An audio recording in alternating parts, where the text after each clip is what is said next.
అప్పుడప్పుడు భర్త చెప్పిన మాటలు కూడా వినాలి అని ఈ కర్రీ చేసినప్పుడే నాకైతే అర్థమైంది. ఇంకా విషయానికి వస్తే మొన్న సండే మార్కెట్కి వెళ్ళినప్పుడు ఇంకా అది కొన్నప్పుడే మా ఆయన అయితే చెప్పారు, ఇది నెక్స్ట్ డేకే వండితే అయితే బాగుంటుంది, లేకపోతే పోతుంది, నల్లగా అయిపోతుంది, వేస్టేజ్ ఎక్కువ వస్తుంది అన్నారు. బట్ మనమైతే వింటామా? వినం కదా. అలా తను అన్నట్టే చాలా వేస్టేజ్ అయితే అయిపోయింది, మీరు చూసారు కదా. సో అప్పుడప్పుడు భర్త మాటలు కూడా వినండి. సో ఏం చేయాలో తెలియని సరికి అనుకోని అతిథులా నేను చేసే పన్నీర్ అనేది నాకు ఆ టైంలో చాలా కాపాడింది.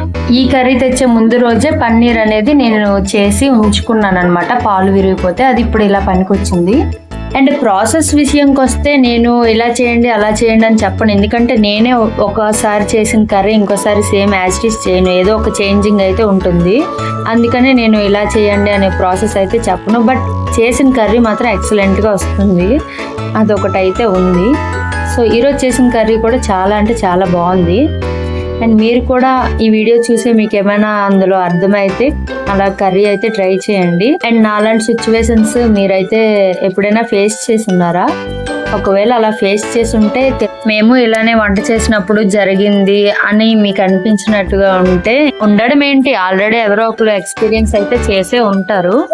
సో అలా ఎక్స్పీరియన్స్ చేసేటప్పుడు మాత్రం అలా ఏదో ఒక వెజ్జెస్ కానీ ఏదో యాడ్ చేసి ఫినిష్ అయితే చేసేస్తాం, వదిలేయలేం కదా మధ్యలో. సో ఇది ఫ్రెండ్స్, ఈ వీడియో కనుక మీకు నచ్చినట్లయితే తెలుసు కదా ఏం చేయాలో, అదేనండి బాబు, చిన్న లైక్ ఇచ్చేయచ్చు కదా.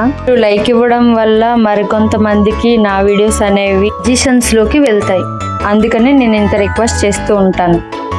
Thank you for watching.